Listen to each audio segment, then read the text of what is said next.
বিরিয়ানিটা খাই, ট্রেন ধরতে হবে যে। বাবা যা ভিড় হয়েছে ট্রেনে। আরে হাত উঁচু করে সে দাঁড়াতে পারে না, বগল গন্ধ বেরোচ্ছে। মনে হয় বিরিয়ানিটা আমার উঠেই যাবে। আরে দিদি হাতটা উপর থেকে নামান না, বগল গন্ধ বার হচ্ছে।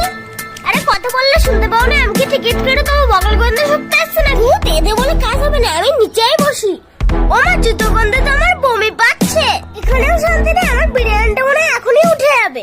এদিকে বগল গন্ধ, এদিকে পার গন্ধ। যাই, স্টেশনটা এসে গেছে। দিদি ওর নামতে তো দি। দেবো তো, ভাত এখান দিয়ে।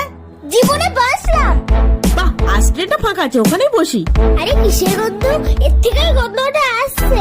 দিদি পায়ের ওপর থেকে পাটা সরান না। কেন, কি হয়েছে? আরে আপনার জুতোর থেকে গন্ধ বেরোচ্ছে। এ মা, কি মান সম্মান, কি মান সম্মান! কাল থেকে এই ছেলেটা ট্রেনে আমাকে অসম্মান করে যাচ্ছে, আবার আজকেও। অসভ্য ছেলে।